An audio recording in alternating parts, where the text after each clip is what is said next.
Sirens in the background. What can you see what's going on?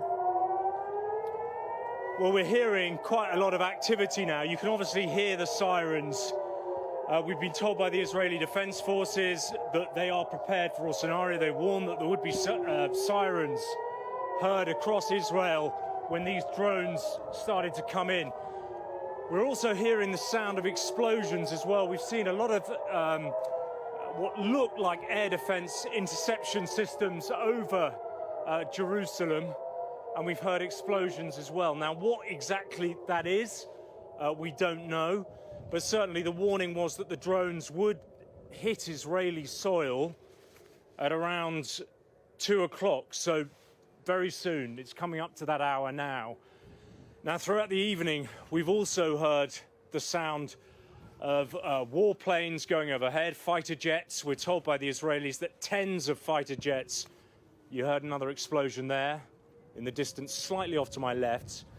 Over here, we can see another one of the interceptions happening just above us. It's like a streak of yellow going on the sky above me. But we've been told by the Israeli Defense Forces that they've got fighter jets up in the air trying to intercept these drones as they come in, tens of fighter jets. We also understand as well that American planes and British planes have been involved in bringing these drones down as they approach Israeli airspace. A number of those have been hit around the border with Iraq, but clearly a very fluid situation here, very alarming, very eerie, hearing those sirens. People across the country have been warned to stay inside, stay close to their bomb shelters. But it seems we're just seeing more flashes across the sky as we speak now. But it seems you can hear the punctuation there.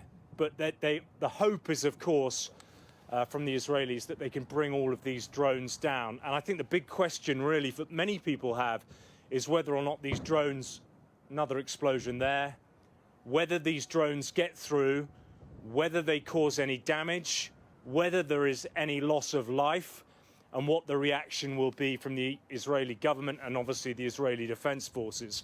The danger, of course, is that these drones do get through, they do cause damage, and then a very volatile, febrile situation escalates much further. The risk, of course, is that this heads towards a much wider regional confrontation, a regional war. But that's the situation here in Jerusalem. Unclear at the moment what is going on in other Israeli towns and cities.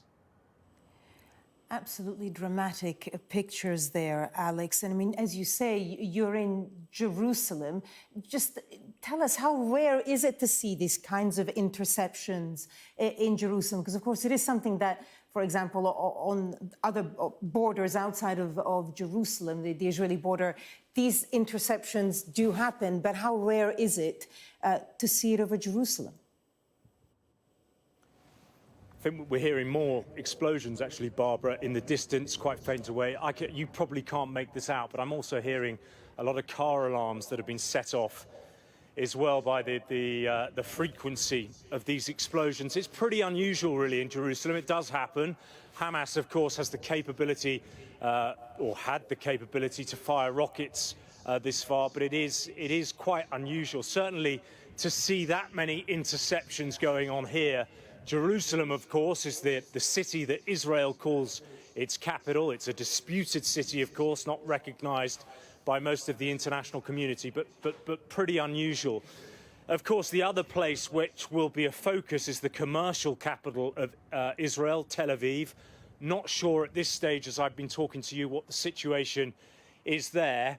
Just before we came on air, we were also hearing, and this is through Hezbollah channels, this is the militant group based in Lebanon, that they had launched volleys of rockets into northern Israel. There will have been interceptions there. So in the southern region, around Gaza, you frequently hear sirens going off. You frequently see interceptions from the Iron Dome air defense system. And in the northern region of Israel as well, that flashpoint with Hezbollah. That has been, of course, extraordinarily active since October the 7th. There are daily exchanges between the Israeli military and Hezbollah, but very unusual here. It seems to have gone quiet at the moment. We're seeing more interceptions overhead, but I'm assuming, because the sirens have gone off, that the main danger has passed. But you have to remember, with those sirens, most Israelis in Jerusalem will be heading for bomb shelters. Because of the position that Israel finds itself in, Israelis are very used to those kind of drills. The Home Front Command has been warning them throughout the day that this situation could arise. We know that schools have been cancelled tomorrow and for the days going forwards.